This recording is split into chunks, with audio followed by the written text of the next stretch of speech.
And, I asked her a lot of questions. And one of the questions that I remembered asking her was, Oprah, what is it about you? Why are you so special? I mean, you've done this, and I listed all these different things she's done. And I said, if you touch something, it turns to gold. What is it about you?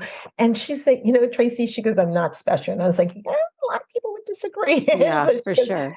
She goes, no, you know what? I'm not special. She said, the thing I do that other people do not do is I know my gifts. I know why I'm here, and I live in those gifts every day of my life. And she said, if you could figure out your gifts, if you can figure out why you're here, if you can figure out your purpose, the universe will respond.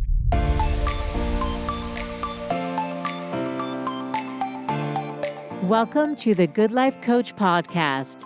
I am your host, Michelle Lamoureux. The intention of this show is to awaken you to your fullest potential. Join me each week for inspiring interviews to elevate an area of your life, as well as interviews with women entrepreneurs who are creating success on their own terms. Each episode provides actionable tips to guide you to design a life you love. Hey there, it's Michelle Lamoureux, and welcome back to the Good Life Coach podcast. Today, we're going to be talking about purpose and how to go for the impossible, those dreams that have been sitting in your heart. And maybe you're at a point where you knew what you were supposed to be doing and something happened and you actually don't. Or maybe you've really just been unclear about what that path is, or you just haven't had the time or space to make yourself a priority enough to focus on it. So I'm so excited to have Traci Mitchell joining us today. She's an Emmy Award-Winning journalist. And during her career, Traci has covered presidents like George Bush, Bill Clinton, Barack Obama, and many world leaders. She's also conducted celebrity and lifestyle interviews with nationally known experts for the Emmy-nominated daytime show, My Generation. She also appeared as a principal actor on The House of Cards. And Traci loves hearing a good story. She considers herself at the heart of it a true storyteller and using those stories to uplift women and remind them of their power and their genius. And I'm so grateful to have you on today, Traci, to talk about how we can do this and to dive into your book, Stirring the Pot, which takes a closer look at successful, accomplished women who are living their lives on purpose and what it takes to uncover your own. So welcome, Traci. Thank you so much, Michelle. So happy you're here. We were talking before the mics went on. I think, it's interesting because I do get pitches for people to guest on my show. And more often than not, I like to source the guest and it's not usually a fit. And when I read your bio and what you're all about, I was like, oh, this is like a soul sister, Traci's mission. And we're doing it in slightly different ways.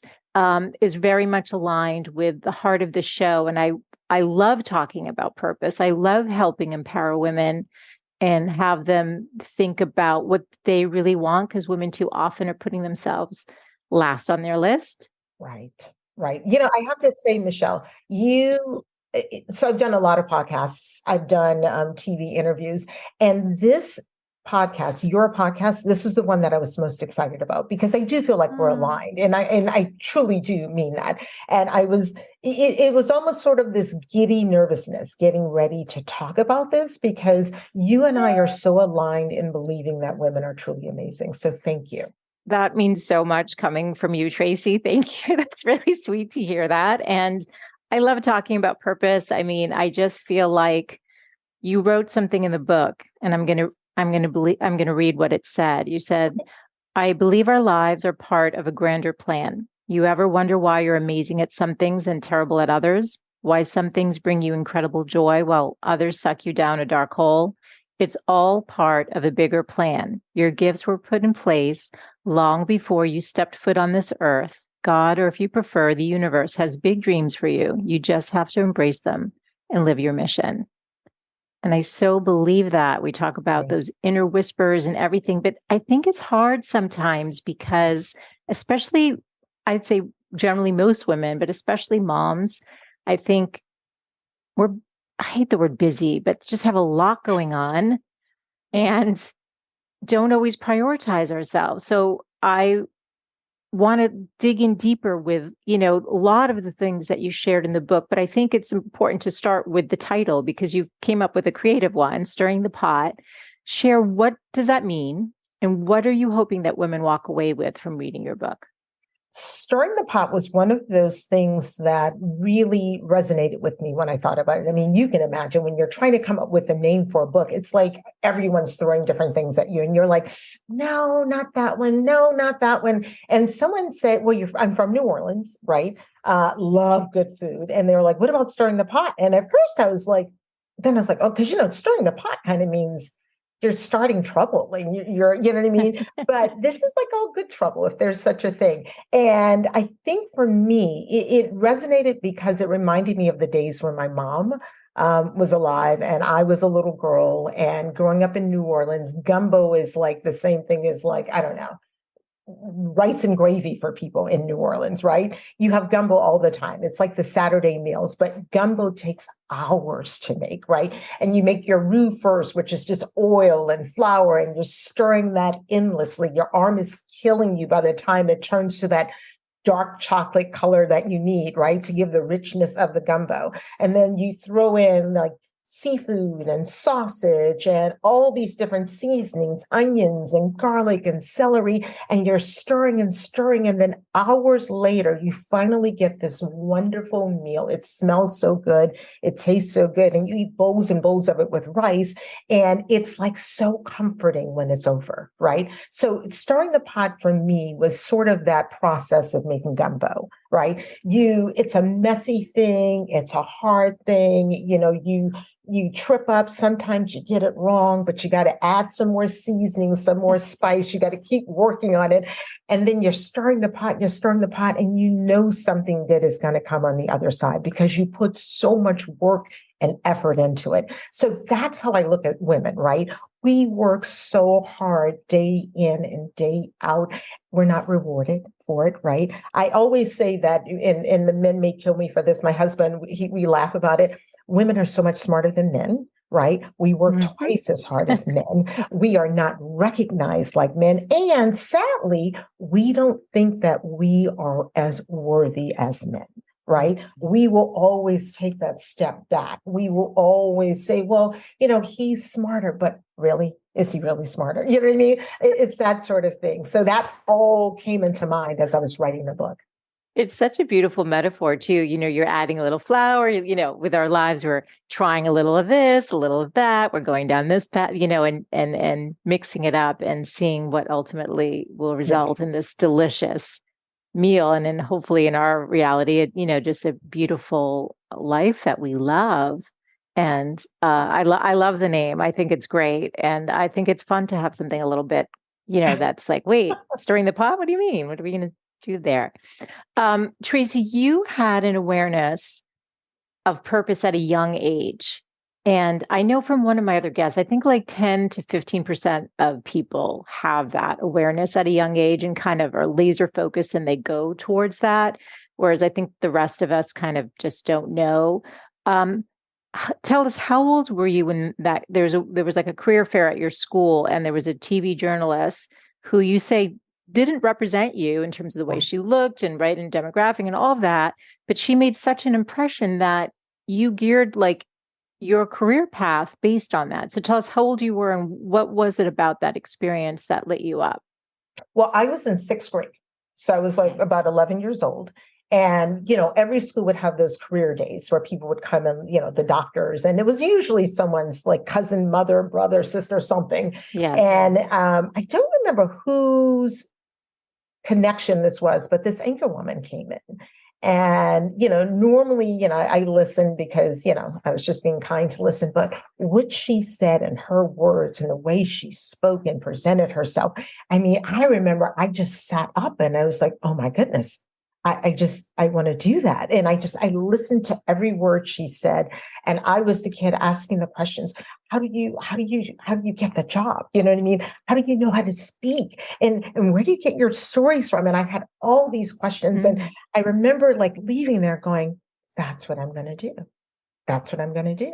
And, and I said to my mom, and I told everyone I knew, and my mom was like, yeah, the beauty of my mom, she was like, whatever, no matter how outlandish it was, whatever I said, she's like, I know you're going to do that. And having someone at that age reinforce that for me, and having my mother believe that I could do it, just made it even stronger and more of a reality.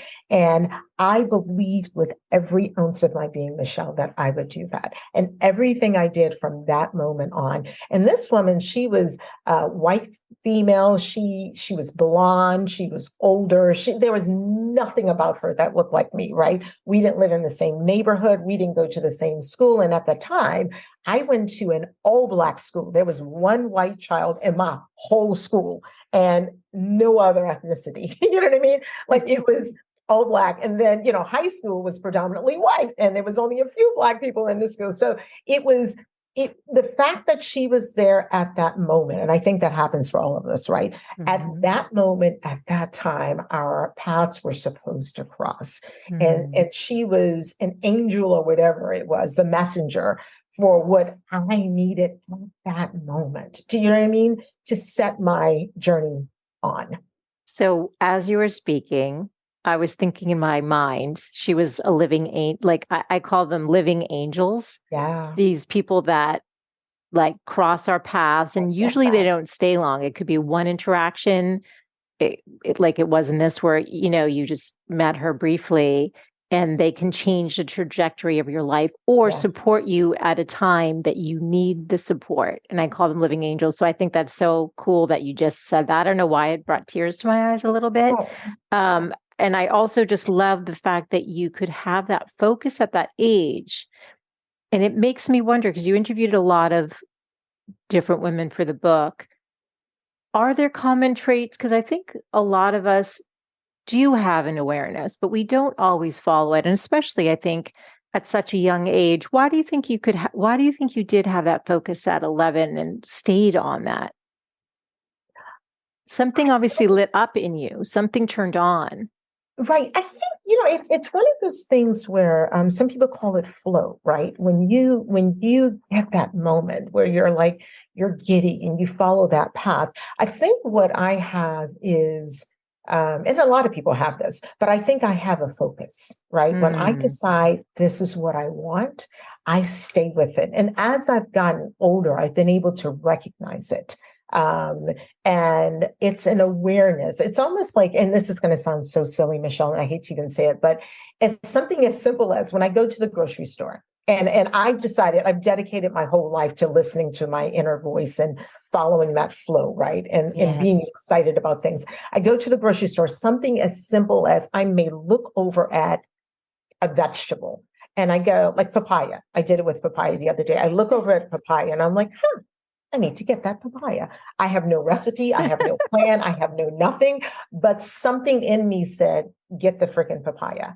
You know what I mean? Like, and then I'll get home and every single time I'll be on something and the recipe for like this papaya punch pops up and I'm like, oh my God, that's what I'm going to use the papaya And I have for. the papaya. And I have the papaya. So it's like that being aware, like when something just sparks your interest, if you just go with it, it's amazing where it will lead you. So when I was in sixth grade, it stayed with me all this time. It stayed with me when I applied for college.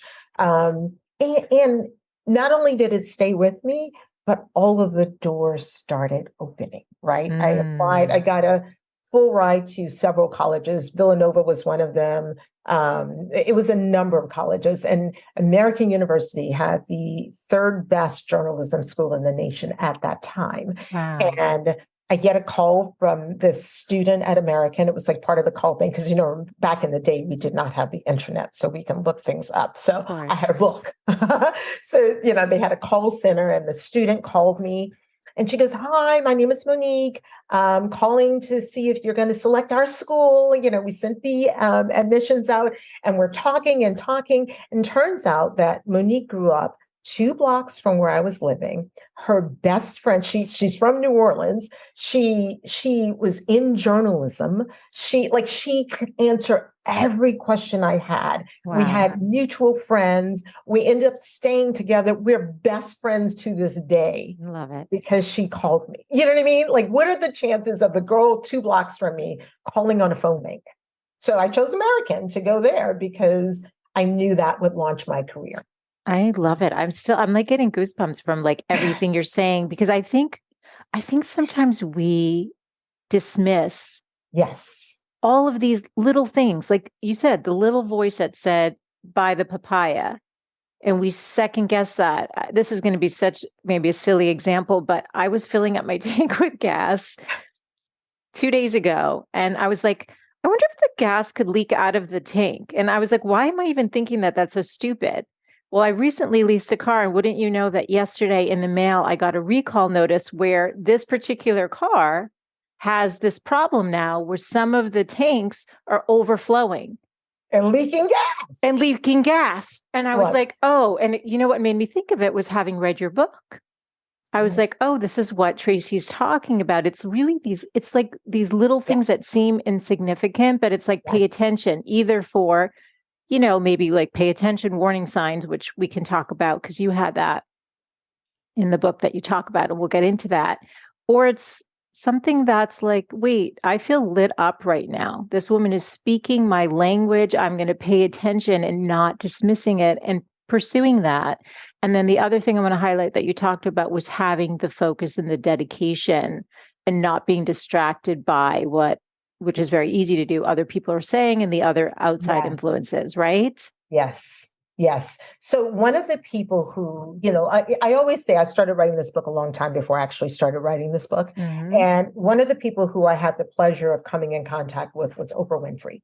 Yes. And I remember I was working in Washington, D.C. as a Washington correspondent.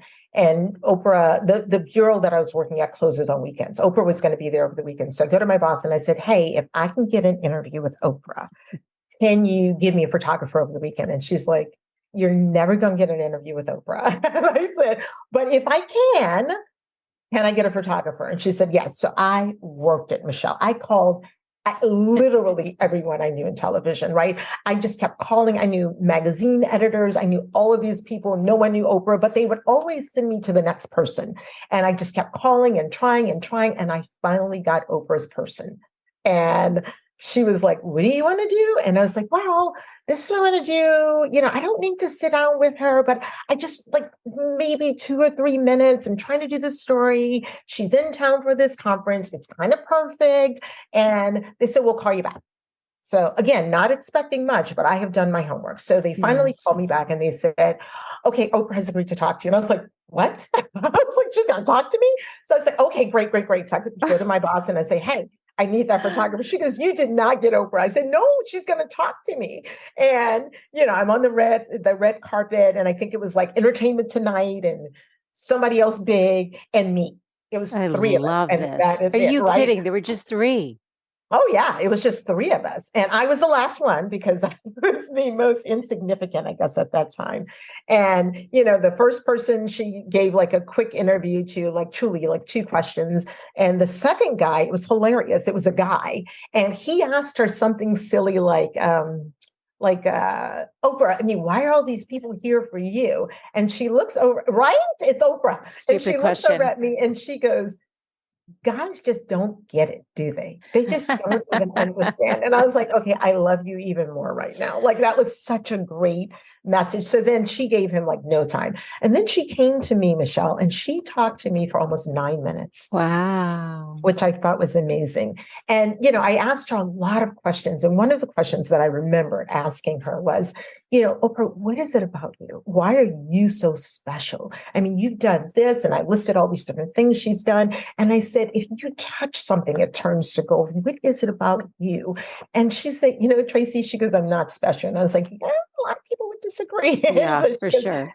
She goes, no, you know what? I'm not special. She said, The thing I do that other people do not do is I know my gifts, I know why I'm here, and I live in those gifts every day of my life. And she said, if you could figure out your gifts, if you can figure out why you're here, if you can figure out your purpose, the universe will respond. And I said, oh my God, that's so hard to do though. She goes, but is it? It's really not that hard. And she went into this whole it's your flow. Do the things that make you giddy, that make you happy. You're smiling and you don't even realize you're smiling when you're doing it. And I said, yeah, but she goes, but you know what? She goes, this is the best advice that I can give you.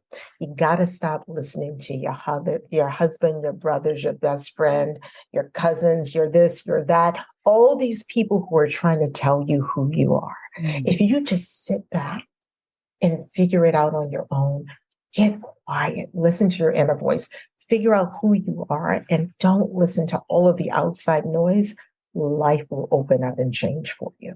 And that for me, and she was speaking obviously to so many people, but she was speaking to me. Yes. And Michelle, it was on that day that I said, okay, I got to get out of my own head, right? I got to stop doubting myself. I got to stop being fearful. I have to stop comparing myself to everyone else. One of the things in television news that I found all the time, there's only one woman, right? It could be a whole desk of men. It's changing, but it's a slow change. Yes. And if you notice, it's only one woman, one Black woman, one Asian woman, it can only be one of us at a time. Wow. And so what it does, it breeds that like fighting, right? We're battling with each other. Competitiveness. Yeah. You start seeing each other as competition instead of sisterhood. Right. And so you're set up to not want to support. Yeah, exactly. We don't help each other. Yeah. We just don't. So, and that was the other thing she was saying, like, you gotta be kind. You gotta help each other. You find yourself when you help each other develop their own purpose. So again, that set me out on my motion, right? So I want to help all women find that purpose. Anybody who I touch, like you, I want people to know this message that it's possible. It really, truly is. My goodness. I love that. And I loved what she shared. So it's interesting. So there's like a consistent theme. So the focus, the persistence, you got that interview, and then the flow. Like you said, once you were clear about the path you were going to go down, synchronicity started happening, meeting Monique, right? I mean, it's like, what are the odds of all of this stuff? But I've also experienced that. And I know that that's so true. And I've also experienced the blocks, and something you said that creates those blocks is, I think it is when you start getting into your head, you start, I'm guilty, or I'm doing this so much less now, but it's like you talked about the title of the book, asking everyone their opinion. What do you think about the show? But I think, at the heart of it, we know, and the more we outsource our truth, the less we can hear it. Right? Absolutely. You're absolutely right. I think that, I have doubts too. We all suffer from doubts, right? So one of the exercises I actually had a team of women do once, I said, tell me who you are. Who do you think you are, right? How do you define yourself? And we heard a lot of, I'm a CEO, I'm a wife, I'm a mother, and it's almost like, okay, I get the labels, the outside labels that we've all been given, right? But who are you? Right? Are you a fighter? Are you a warrior? Are you, like, deep down inside, what are your core values? What makes you the person that you are? And it's funny because, one of the women just broke down crying, and she was like, I think I've lost who I am. There you are. Right? That's it. And I think a lot of the women listening are in that place. But I love that question. Tell me who you are. Tell me who you are. And that's something people can sit with today and like journal around and just see what comes up. And then what do they do with that, Traci? What do they do? So if you're the warrior, you're the, like, what does that do for you? I think it helps identify. So for me, and I actually took it down for this one because I have a big board up with all of my core values. And I wrote down who I am, right? So that I don't forget. And I keep it on this colorful sheet of paper and I read it every single day just to Mm. remind me of who I am. Because for me, I get, oh my God, I always tell people that I'm on a freight train that will not stop. That's me, right? I cannot. I feel like I'm constantly going. And at the end of the day, I look back and I was like, did I do anything for me? Did I do anything that aligned with my core values, right? So there are a number of things you can do with it. You can use that list to get your next job, right? If you know that I'm a fighter, I'm a warrior, why are you sitting in an office by yourself with the door closed and nobody around you, right? Some people are just people. You know what I mean? They need to be around people. They give them energy. Some people are like, I don't want to talk to anybody. I'm an introvert. I'm a this, I'm a that. You know what I mean? So if you can identify who you are, it can help you get that next job. It could help you get unstuck. You can have, you know what I mean? We are all put in situations that we do not want to be in. And I always say one of my answers to people, because I know my core values, when someone asks me to do something, I'm like, that does not align with my core values. And that is my answer on a lot of things because I know who I am. And I'm not just saying it, it really does not align with my core values. And I would say, I'm happy to help you think it through. I'm happy to help you find someone else, but that's just not something that I will find energy in. So I can't do that. I love that. That's so empowering. Right. And do you feel that you know your gifts, to what Oprah asked? Do you feel like you know your gift? I do. But Michelle, I think they're always changing too, right? Mm, You may have, I have the gift of gab, if you yes, can imagine. storytelling. Well, storytelling too, right? I love storytelling. I could tell stories all day long in front of two people or 200,000 people. I will get up on a stage and, my kids are always like, don't you get nervous? And I was like, oh God, no. Like I find such great energy and joy in that. You know what I mean? In that for me, I am in my flow. When I'm like up on a stage, when I'm talking to groups of people, I'm in my flow. I could do it all day long. And when I get paid, it's like, oh my God, you're paying me for this? You know what I mean? And that's what Bonus. I'm talking about. Right. Exactly. So I mean, that's one of my gifts. I also have I am incredible under pressure. Like I am, you want me to go into that dark alley with you. You know what I mean? I'm like the one who is like, okay, how are we going to do this? Planning under pressure, ideas, like I can go on and on and on, but those are my gifts, right? But I think I guess they're always the same gifts, but we use them differently. Yeah. And How they're are you constantly expressing those changing. Right, gifts? exactly. Oh, Exactly. that's very cool. Well, you've made some transitions, right? Because you did the journalism, did the celebrity interview show, My Generation. Yes.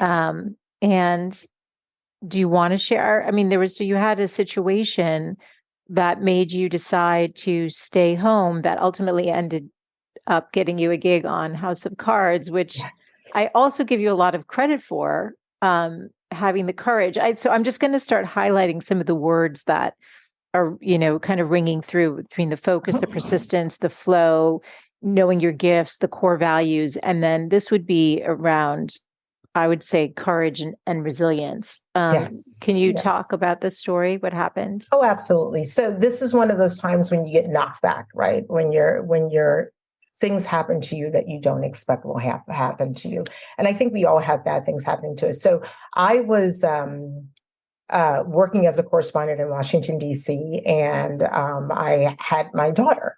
And she was just a little baby. And I said, oh my God, I don't know if I want to go back to work. And kudos to stay-at-home moms. I freaking love stay-at-home moms because that's a lot of work. I mean, it's a lot of work. And I was home with my daughter. I had great time off. It was great, but I knew I needed to go back to work. That was just me. It's something that I wanted to do. But I struggled with what happened with her, right? Would she go to a daycare center? Because she was only, I think at the time, she was maybe 8 months, 7, 8 months.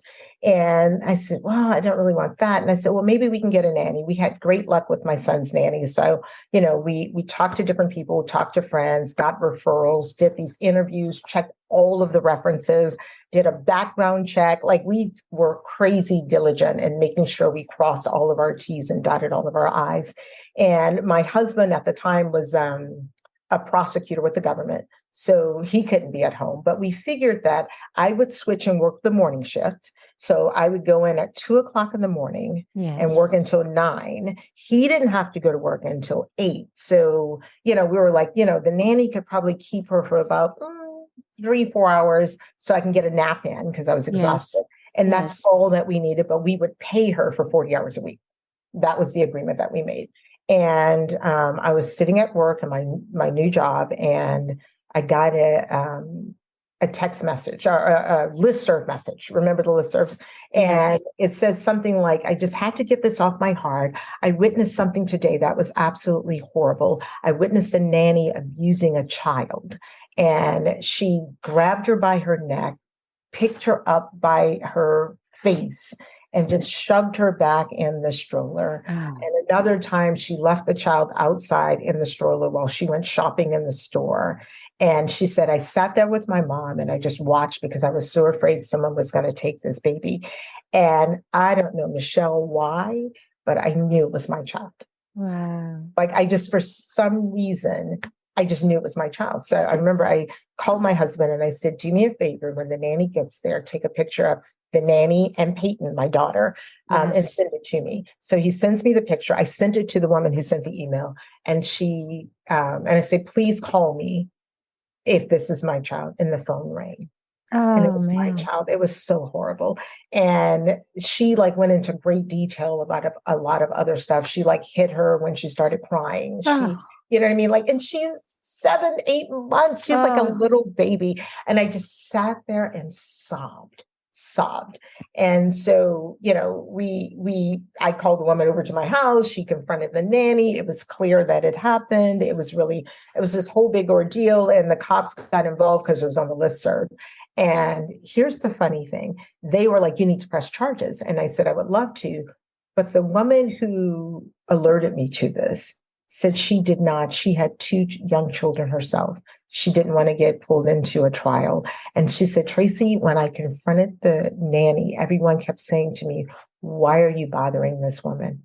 Oh, Why my are God. you bothering this Oh, my child? God. Wait, they were protecting the nanny that was Protecting abusing the your nanny. baby? Yes. Because the nanny kept saying, it's my baby. And my Oh, child my is God. my But even if it confession. was her baby, it's still probably That's want to say something. exactly That's what I said. insane. But she said the hate in the community ganging up against her, and people were yelling at her, calling her names. And she said, I can't do that to my family. And I fully understood. And I said, Wow. you're fine. We're not going to press charges. So, but what I did was I found every listserv. I sent that picture to everybody. I was like, do not hire this woman. She should not Yeah, be you around want to, kids. no, she That should was never super touch sad. a child again. No, but here's the Wow. woman who referred her to me. Yes. Her daughter didn't walk until she was 7 years old. No. Oh, I can't. No, Traci, no. So I called every one of her references, and every single one of them had a child with some sort of weird Physical physical disability or deficiency that could not be explained. Right. Oh gosh, she really needs to be prosecuted. That's so scary because she's obviously somehow, you got references. I read in the book 5 references all saying, yeah, she's great. But you know what they said? Looking back, you got to listen sometimes, right? What they said was, my child is the most well-behaved child when she is around. Oh, that was the consistent feedback? That was the consistent feedback. So your child was afraid. So anyway, so that to me kind of changed the whole, how I would operate. Well, one of the things from your book, Traci, that I really walked away was that there were so many experiences where women in the book had experienced trauma, but they had this incredible resilience and so much focus and success too. And so I think trauma can either drown us. Oh, absolutely. If we allow it, or we can find a way to navigate and then use it. And so here you are at home and you decide you're going to become an actress, or what happened? Well, no. So I decided that. So one of the things I do, so a couple of things I do on a regular basis, I like to Stir the challenge pot. myself, right? Yeah, You I like like to to stir stir the the pot. pot. Exactly. I like to stir the pot. And I always come up with something that is so outlandish and impossible. I want women to believe that the impossible really is possible. So when Yes. you look at things, so I remember I said to my husband, because I was in TV news, I was in the AFTRA union, SAG and AFTRA, the Actors Union and the Broadcast Union joined forces. So I Okay. get these emails all the time about, Yeah. casting calls and whatever. So I woke up one day and I said to my husband, look, I'm going to go on a casting call. He goes, you're going to do what? And I was like, going on a casting call. I said, it's my new challenge. I'm going to see if I can get on a TV show or a movie or something. He goes, do you even know what you're doing? I was like, no clue. No clue. So I go, it was in Virginia, and I walk in and the woman said, well, what are you here to read for? And I said, I don't know. I said, but can I figure it out? She goes, yeah. The scripts are on the table. So I'm going through the scripts. It was like homeless woman, firefighter, police officer. I was like, oh my God, I can't play it. And then they had anchor woman. And I was like, oh, I can do that. I can do Love the it. anchor woman, right? So I read for the anchor Totally. woman position. I know. And again, it's all in the flow, right? It's all aligned. 100%. Like, what are the chances? Yes. So I go in there and I read, and the guy was like, oh my God, that was incredible. And I was like, thank you. So, and, he's like, can you do something political? And I was like, sure. What do you want to talk about? Can you talk about the current administration? Now, remember, my job was covering the White House and Capitol Hill. So the fact that he would ask me to do a political thing, I was like, oh, I got that, right? Done. So I Yeah. do this like ad lib political thing for like 5 minutes. And he was like, oh my God, that was incredible. And I was like, thank you. They Because I'm didn't an know. actress. Did they know? No, heck no, I was an actress. I Like all love they that. knew is I was an I actress. love this. Right? Okay, great. Yes. So, and then, I walked off and I told my husband, I said, I got the part. He goes, what did you get? I said, I don't know. They didn't tell me. And he goes, so they didn't tell you you got the part, but you got it. And I was like, oh, I feel it in my heart. I know I got the part. And he goes, so like a month goes by, Michelle, nothing, no call, no nothing. And I was like, but I knew I had the part. I don't understand. And funny enough, I get a call and they said, can you shave your head? I think it was for the homeless woman. I was like, no, I cannot. And they said, well, can you be available the entire month of October? And I said, sure, I can do that. And they said, congratulations, you have a role on House of Cards, because you don't know what you're going for until you get it. And so I was like, yay. So I had my own trailer and everything. And it was like life-changing, right? It was phenomenal. Do you still want to act? No. But it was an amazing experience. Oh my God. It was more of, I wanted to shake things up. When I start getting afraid to move forward, when I start having doubts and fears, I always find something that is just so ridiculously different from what I'm used to.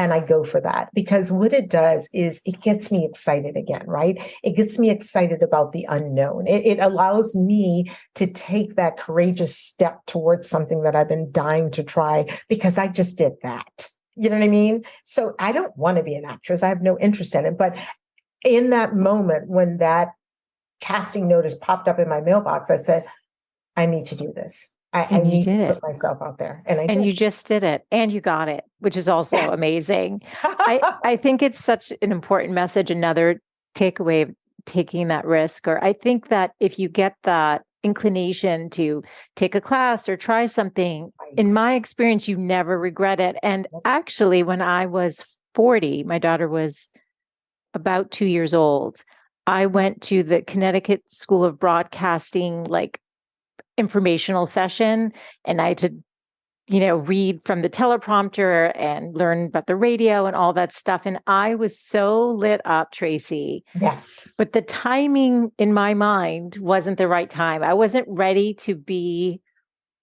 away from her. And I do regret it. I think whatever would have, doesn't mean I would have, gone into TV journalism. I don't know what I would have done with it. But also, when I was little, you'll remember, because we're probably around the same age. You remember Merv Griffin? You remember Merv Griffin? Oh, absolutely. So when I was little, I always wanted to have my own show. And so why I'm sharing this is this, so I didn't do the journalism course, but you can have your own show. You can launch the podcast, right? Like, absolutely. That's a risk. You can just do things that you feel are aligned with who you are, right? So there may be a missed opportunity. Maybe that was, or maybe that wasn't. In my heart, I know it would have been a phenomenal experience. I could feel it, but that doesn't mean, you can't go try something else or do what you did, which is literally just go show up for a casting call, do something that makes you uncomfortable. I mean, you keynoted a speech where Winnie Mandela Yes.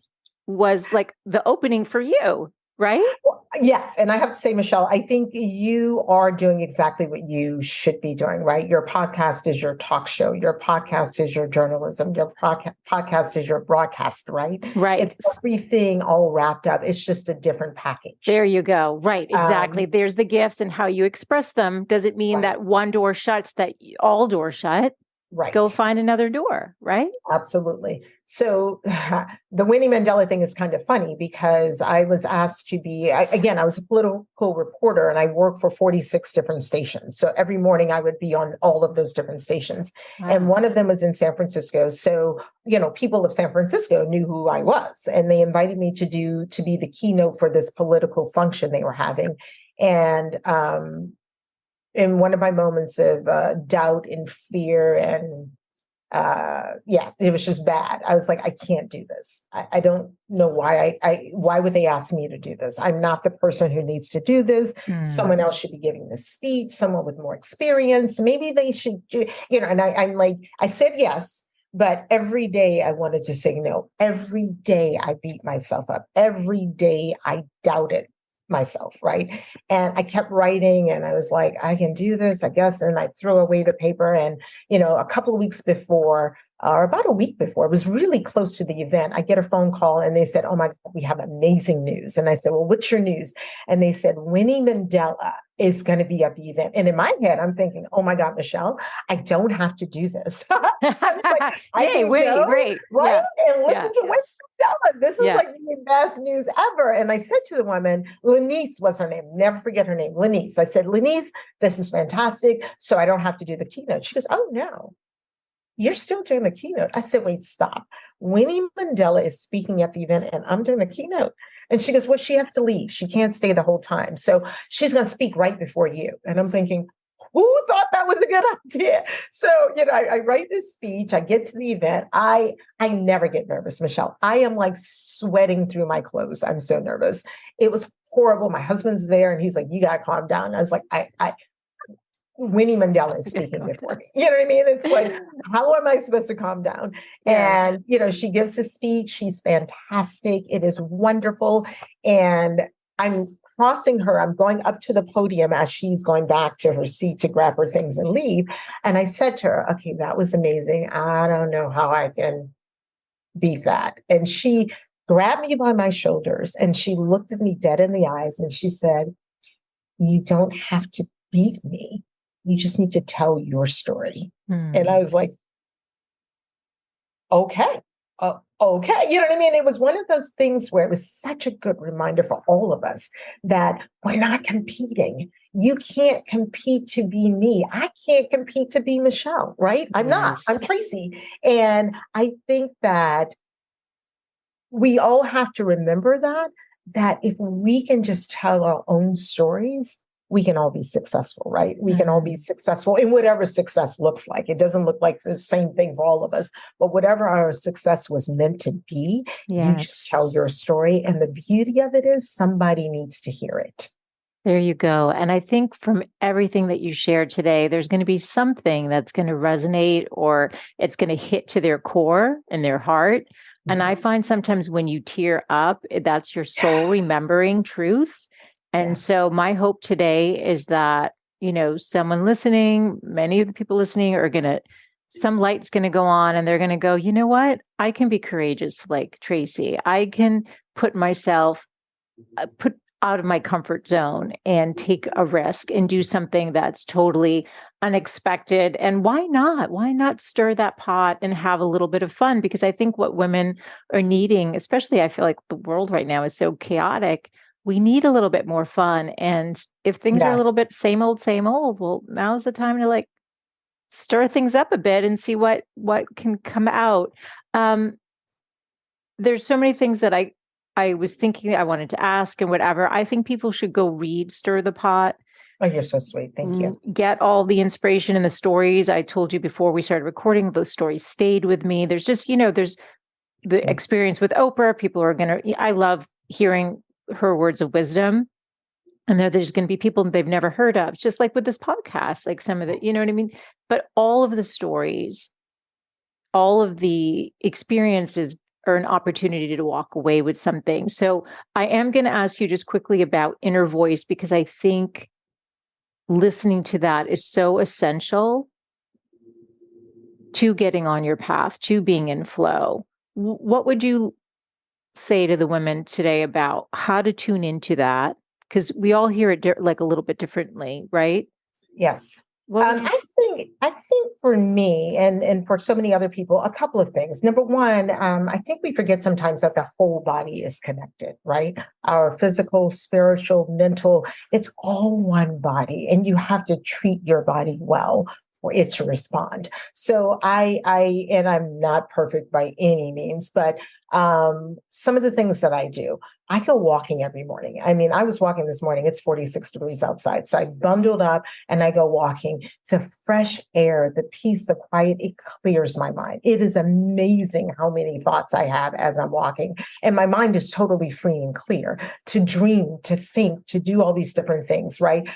When I exercise, I honestly feel like I can conquer the world, Michelle, when I exercise. And I don't do it all the time. I know I should, but I do it at least 3-4 days a week, right? I should probably do it every day. I don't. That's amazing. When journaling, right? When I journal, I normally walk, I come back and I journal because I have all these great ideas and these thoughts flowing in my mind. And even if you don't walk, something as simple as taking a shower, you're just freeing your mind to think. Yes. And I think that's how you hear your voice. So meditation, exercise, showers, anything. Some people do it when they're driving. That doesn't work for me. But anything where you can just clear your mind and not have all of these thoughts, you can hear your inner voice. You really, truly can. I love everything you shared. And it's funny, I read that Sarah Blakely drives before work. So she gets it. I'm the shower person. My ideas come in the shower with the journaling. I love that so much. So what's next for you, Traci? Do you want to tell us about disrupting the universe? Yes.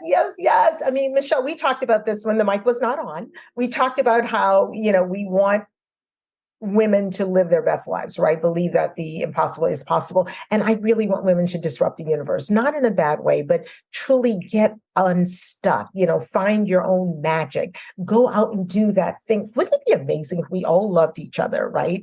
And we all loved ourselves, more importantly. And we got out there and we were all doing this like magical, amazing thing that we were meant to be and meant to do. And it would be so amazing. So I started this company called Disrupting the Universe. And my hope is that any woman that I come in contact with, that I touch, that I will inspire them to be the best version of themselves, that authentic self, the person they were meant to be. I'm going to be starting a podcast, still working on that. It's in progress. Yes. I'm going to be doing workshops, working on that as well. Just trying to figure out, I guess, what my next move is, right? Where I'm being guided, what my journey is. And I hope that people will come on that journey with me. Absolutely. And where do we direct them? So where should people go look online to find you? So Instagram, I am Traci Mitchell, Traci with an I. The book is on Amazon. That's easy to find. I'm also on Facebook, but I got to tell you, if you send me a message on Instagram, I'm going to reply on Instagram. Facebook, not so much. It's my fault. It's my problem, but I'm still working on social media. But I think Instagram is the best place. Book on Amazon. And if for some reason you can't find the book, shoot me a message on Instagram and I'll figure it out. And I will link your website as well. Do you want to say what the URL? What's the URL for your website? speakbeyondtm.com. Okay. So all of the show notes for today, including all the links to connect with Traci, will be at thegoodlifecoach.com. If something resonated with you or you were thinking of a family member or friend, just share the interview because there's a reason their name popped in today. And I just want to share Traci's message beyond. Like I said, we're aligned in the intention, and and our hope for everyone. And as Traci and I were talking about also before the mics went on, we're also on the journey. Nobody's fully arrived ever, right? It's always a different iteration. You went from journalism, you did the acting gig, you're on this next mission. And I think that's what we're invited to be doing, and to pay attention to the signposts along the way. So Traci, so much gratitude for you.